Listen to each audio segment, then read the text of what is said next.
bien. Alors j'aurais bien voulu vous revenir plus vite, mais à vrai dire, ma petite escapade en Belgique m'a fait tellement de bien que je ne regrette pas d'en avoir profité, je vous le dis. Voilà, alors comme vous pouvez le constater, voici une troisième vidéo sur le regard que j'ai appelé les enfants, la jeunesse et nous. Cette fois, je vais vous parler du regard qui serait judicieux de poser sur nos enfants afin de mieux jouer notre rôle de parents et d'adultes. Ce regard qui doit d'ailleurs s'étendre à la jeunesse en général. Il faut reconnaître, la société nous le prouve bien aujourd'hui, que le rôle de parent n'est pas le plus simple à jouer et que la jeunesse d'aujourd'hui est en souffrance. Si vous me suivez depuis longtemps, et surtout si vous faites partie de ceux qui ont lu mes livres, vous savez que toutes ces expériences spirituelles et mystiques qui ont jalonné mon parcours m'ont permis de comprendre beaucoup de choses et d'être amené au fil du temps à considérer la vie en elle-même comme une immense scène de théâtre où chacun de nous y descend pour jouer un rôle. Mais hélas, ce n'est pas aussi simple que ça. Dans le monde du spectacle, les acteurs ont un scénario à apprendre et une fois sur scène, ils doivent l'interpréter et en principe tout va bien. Dans la vie réelle, c'est une autre paire de manches. En ce qui nous concerne, c'est notre âme qui vient s'incarner sur Terre dans un corps de chair qui lui servira de véhicule tout au long de la vie, et c'est l'âme qui, avant de descendre, a elle-même établi le scénario. Avouez que le concept lui-même est déjà difficile à intégrer. Mon âme, mon corps, mon esprit, et moi, qu'est-ce que je fais là-dedans, quoi. Et cerise sur le gâteau, lorsque l'âme pénètre dans le corps, le scénario s'efface. Dans une précédente vidéo, je vous avais d'ailleurs parlé de l'ange de l'oubli, celui qui à la naissance vient poser son doigt sur la bouche du bébé afin d'effacer la mémoire du programme de son incarnation. D'ailleurs, heureusement, parce que selon les épreuves, ça serait difficile quand même d'avancer, encore plus. D'ailleurs, la petite marque que nous avons tous au milieu de la lèvre supérieure est, soi-disant ou apparemment, l'empreinte laissée par l'ange. Imaginez un acteur qui, à l'instant où il met les pieds sur scène, a tout oublié. Il ne lui reste plus qu'à improviser. Et pour nous, c'est un peu ce qui se passe. Nous arrivons sur Terre tout nus, sortis souvent brutalement d'un ventre dans lequel nous étions en sécurité bien au chaud, pour certaines du moins. En ce qui me concerne, et je ne suis pas la seule, les aiguilles à tricoter et les sondes ont laissé de nombreuses stigmates qui ont poussé mon âme à se battre et à forcer la porte pour venir envers et contre tout, expérimenter ce énième passage sur Terre et si possible en vaincre tous les obstacles. Alors si on se réfère à une astrologie bien carrée comme je l'aime, c'est marqué dans ma carte du ciel, comme tout le reste d'ailleurs. Alors aujourd'hui, je vous avoue en toute humilité qu'à l'aube de mes 70 ans, si je me retourne sur mon passé, je suis assez contente du chemin parcouru. Et je comprends tout à fait que c'est l'appel de mon âme qui m'a poussé à faire de l'amour ma priorité. Mais pour en arriver là, il m'a fallu me battre pour être en mesure de dépasser pas mal d'épreuves, de résister aux tentations en faisant de tout ça une force. En ce qui vous concerne, je tiens à vous rassurer, même si nos vies ne sont pas semblables, nous avons tous la même mission, faire grandir notre âme au travers de l'amour que nous devons apprendre à recevoir et à donner.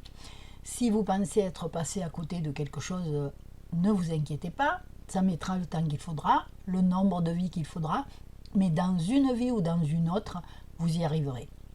Par contre, comme vous devez savoir qu'il n'est jamais trop tard pour bien faire, et si vous êtes face à moi, c'est peut-être qu'il est encore temps. Mon travail aujourd'hui, c'est d'aider les gens à y voir plus clair dans leur vie et les aider à prendre certaines décisions ou à changer certaines choses. Voilà, c'est ça l'évolution spirituelle, l'accompagnement spirituel. Alors il vous suffit, si vous êtes conscient qu'il y a quelque chose qui ne va pas, il vous suffit d'accepter de vous retourner sur le passé afin d'y poser un regard honnête et sincère et d'être en mesure de faire un profond examen de conscience qui vous permettra de reconnaître vos erreurs et de réfléchir à quel comportement adapter pour les réparer. Ou peut-être d'être en mesure de vous libérer de ce qui vous fait souffrir et que vous ne pourrez pas changer. Parce que bon, il y a des choses qu'on ne peut pas changer, qui sont liées à d'autres choses, enfin voilà. Et une chose est certaine, n'attendez pas que ce soit l'autre ou les autres qui changent. Nous ne venons pas pour faire grandir les autres, nous venons avant tout pour grandir nous-mêmes. Et à part d'avoir reçu son mandat du ciel, il paraît que je l'ai reçu, c'est ce que Madame Annie de Soutenel me disait dans la lettre, mais enfin, bon, à vrai dire, je ne sais pas trop ce que ça veut dire. Pour avancer sur le chemin de l'amour, il faut reconnaître et accepter de ne pas être ou de ne pas avoir été, mais sans pour autant, parfait, mais sans pour autant se culpabiliser. Comme je l'ai souvent dit, la culpabilité ne sert à rien et elle empêche d'avancer. Apprenons surtout à nous pardonner pour être capable un jour de pardonner aux autres. Oser se remettre en question et avouer s'être trompé est déjà un grand pas en avant, car il ne faut pas oublier que la principale qualité sur laquelle nous avons à travailler pour évoluer, c'est l'humilité. Nombreux sont ceux qui prient pour que les choses changent, alors que nous devons prier pour qu'on nous aide à changer. Cependant, notre prière doit être renforcée par l'envie de vouloir changer, suivie de l'action afin que le changement puisse s'opérer. Voilà. Aujourd'hui, on parle beaucoup de spiritualité, d'au-delà, d'âme, je le répète tout le temps, etc., etc. Mais si celui qui en parle n'a pas compris qu'il doit montrer l'exemple en étant doté des qualités de cœur qui conduisent à être capable d'aimer sans condition, au final, ces mots ne sont que du bruit. En vérité, ce ne sont pas les blablabla qu'on écoute qui nous font grandir spirituellement. Ce sont surtout les gestes et les démonstrations concrètes d'amour, de générosité, de compassion, et toutes les autres qualités humaines. Nous avons tous conscience que la vie sur Terre n'est pas facile et que tout ne tombe pas rôti dans la bouche. J'en sais quelque chose. Comme pour vous, je suppose, la vie s'est chargée de me le montrer au travers de nombreuses épreuves que j'ai dû traverser. Au travers de conflits familiaux que j'ai dû dépasser, bien souvent en prenant sur moi, au travers de tentations auxquelles j'ai dû résister, d'erreurs et de fautes que j'ai commises et que j'ai dû réparer, de la culpabilité qui, durant des années, a pesé sur mes épaules pour celles que je n'avais pas pu réparer, enfin de toutes ces choses plus ou moins faciles ou particulièrement difficiles que nous avons tous à traverser, mais qui au final ne sont que le terreau utile à notre évolution. Comment comprendre la souffrance de l'autre si on n'a pas souffert soi-même et si on n'a pas été assez fort pour dépasser notre propre souffrance? Je sais aujourd'hui que c'est justement en dépassant tout ça que j'ai été amenée à grandir spirituellement. C'est justement lors de la pire épreuve de ma vie, et en l'occurrence le suicide de ma mère, que je me suis tournée vers le ciel pour hurler mon désespoir, et sans en être consciente, je me suis reconnectée à lui. Alors, jusqu'au jour où, sans bien comprendre pourquoi, j'en suis venue à l'appeler Père, ce qui m'a conduit à ne faire plus qu'un avec lui. C'est ce jour-là où, sans que j'en ai conscience, s'est effectué ce fameux retournement radical vers mes racines divines, cette connexion totale et définitive à la source, au Père, à Dieu, suite à quoi je n'ai jamais plus été la même. Je n'aurais jamais su parler de retournement si je n'avais pas reçu cette magnifique lettre de Madame Annick de Soutenel suite à la lecture de mon premier livre, cette lettre qui m'a fait pleurer et dont je vous ai parlé dans la vidéo numéro 7. Si j'y reviens aujourd'hui, c'est que je pense que la façon d'aimer nos enfants et d'assumer notre rôle de parents et même d'adultes a une importance des plus capitales pour l'avenir de l'humanité. N'oublions pas que les enfants d'aujourd'hui feront le monde de demain, et rappelons-nous cette phrase de Malraux, le 21e siècle sera spirituel ou ne sera pas. Dans sa lettre du 21 mai 2020, Madame Annie de Soutenel, qui est une grande dame dans le milieu spirituel, et personne ne pourra le nier, m'écrivait « Vous êtes de ceux qui ont fait ce que l'humanité tout entière est amenée à faire de toute urgence aujourd'hui. Un retournement radical vers vos racines divines. » Et elle a rajouté « Vous avez osé la désécurisation qui rend libre et ça c'est merveilleux. » Elle me parle aussi de mandat du ciel. J'ai compris aujourd'hui qu'oser la désécurisation qui rend libre, c'est sortir du grand rêve de la société afin d'aller puiser au fond de soi dans la véritable lumière, le véritable amour. Celui qui transperce, celui qui nourrit, celui qui transforme, celui qui au fil du temps conduit à se libérer de la peur afin de retrouver sa liberté. À comprendre que pour avancer spirituellement, il suffit de ne plus vouloir par soi-même, mais de laisser la vie vouloir à notre place. Et croyez-moi, de là-haut. Tout est écrit. Ils savent là où vous allez, là où ils vont vous mener, et etc. Puiser sa force dans le divin, c'est boire à la source de l'amour sans condition. Celle qui conduit d'abord à s'aimer soi-même et à savoir aimer l'autre sans condition. Voilà. Si vous m'écoutez, c'est que vous devez certainement être conscient de la révolution intérieure qui se joue en vous depuis pas mal de temps. Toutes ces énergies qui vous bousculent, qui vous provoquent fatigue, saute d'humeur, tristesse, insécurité, j'en passe. Je suis passé par là l'année dernière, il y en a pour tous, et il en reste. Surtout, n'en ayez pas peur. Elles sont là pour vous aider à changer à l'intérieur de vous, car c'est le seul moyen pour que le monde change. Changer soi-même afin d'être en mesure d'aller plonger au fond de soi pour se connecter à sa lumière intérieure. Alors changer, du moins pour changer, il faut nettoyer. Et je pense que ces énergies nous font remonter toutes ces miasmes, ces souffrances, ces traces, ces saletés qui sont restées, qui nous empêchent d'être nous-mêmes et de trouver de prendre en main notre vie et de retrouver notre liberté. D'ailleurs, pour se connecter à sa lumière intérieure, il faut plonger au fond de soi, mais c'est à partir du moment où on s'y connecte qu'on n'est plus la même personne. Alors nous parlons beaucoup d'amour, mais au final, sans savoir vraiment ce qu'est le véritable amour, sans se rendre compte que nous aimons les autres et les autres nous aiment à certaines conditions. Aujourd'hui, ça s'est révolu. On ne peut pas grandir spirituellement si on n'est pas capable d'aimer d'un amour inconditionnel qui n'est autre que l'amour divin. À commencer par nous-mêmes, nos frères et sœurs, et le reste suivra. Alors je peux vous assurer que même si mon âme porte en elle depuis toujours cette capacité à aimer, d'ailleurs déjà dans mon enfance je me faisais gronder car je donnais mes jouets, je donnais mon goûter, j'étais une éponge émotionnelle dotée d'un grand cœur. D'ailleurs plus tard ma fille un peu triste me l'avait reproché en me disant « Oui mais maman, toi tu aimes tout le monde ». Et je lui avais répondu quand même « Oui, bien sûr ma chérie, j'aime tout le monde, mais ma fille, ça sera toujours toi et je t'aimerai toujours plus que les autres ». En toute humilité, même si j'ose avouer avoir toujours eu cette capacité, je peux vous dire, même vous assurer, que ce sont mes retrouvailles avec Dieu qui ont totalement enrichi cette capacité. En ce qui me concerne, le rêve de la planète dont je viens de vous parler, en ce qui concerne le rêve de la planète dont je viens de vous parler, je vous conseille de lire les 4 accords Toltec de Don Miguel Ruiz, dont on parle quand même pas mal. Hein. Il écrit, alors je vous en lis une toute petite partie, il écrit qu'avant notre naissance, les humains nous précédant ont créé un grand rêve extérieur que l'on appelle le rêve de la société ou le rêve de la planète. Le rêve de la planète est le rêve collectif résultant des milliards de rêves personnels plus petits qui ensemble forment le rêve d'une communauté, le rêve d'une ville, le rêve d'un pays et finalement le rêve de toute l'humanité. Le rêve de la planète comprend toutes les règles de la société, ses croyances, ses lois, ses religions, ses différences, ses différentes cultures et modes de vie, ses écoles, ses gouvernements, ses événements sociaux et même ses jours fériés.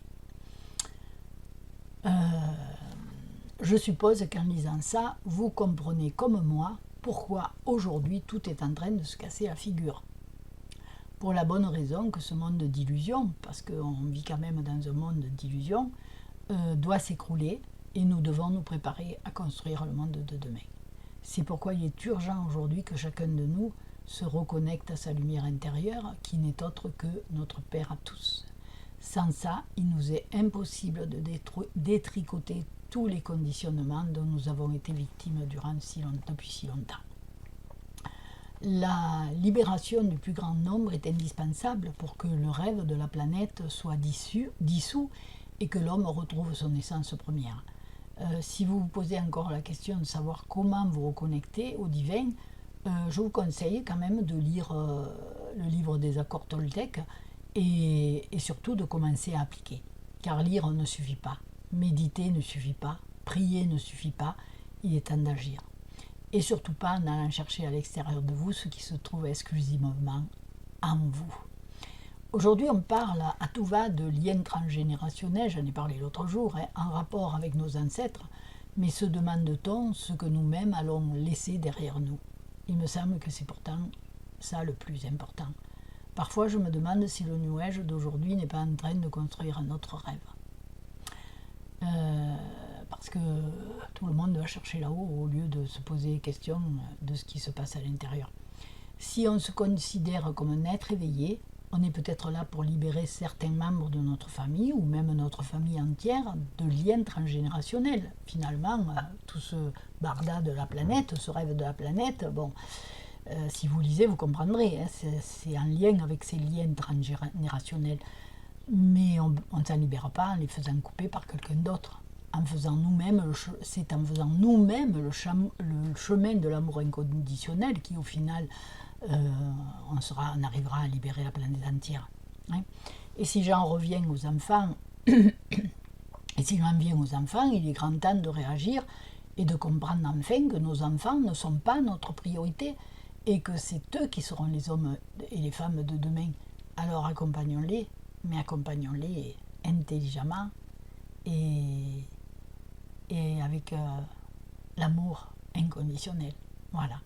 Alors à ce sujet, je tiens à vous faire partager ce magnifique texte tiré du livre de Khalil Gibran, Le Prophète, édité en 1956, c'est vieux, hein, j'avais que 3 ans, qui est un peu, peut-être va être un peu difficile à comprendre, mais enfin, Khalil Gibran finalement était dans la foule, parce que je pense qu'il prêchait, et il y a une femme qui lui dit et parlez-nous des enfants. Et voilà ce qu'il a dit. Vos enfants ne sont pas vos enfants. Ils sont les filles et les fils de l'appel de la vie à elle-même. Ils viennent à travers vous, mais non de vous. Et bien qu'ils soient avec vous, ils ne vous appartiennent pas. Vous pouvez leur donner votre amour, mais non point vos pensées, car ils ont leurs propres pensées. Vous pouvez accueillir leur corps, mais pas leurs âmes, car leurs âmes habitent la maison de demain, que vous ne pouvez visiter, pas même dans vos rêves. Vous pouvez vous efforcer d'être comme eux, mais ne tentez pas de les faire comme vous, car la vie ne va pas en arrière, ni ne s'attarde avec guerre. Vous êtes les arts par qui vos enfants, comme des flèches vivantes, sont projetés.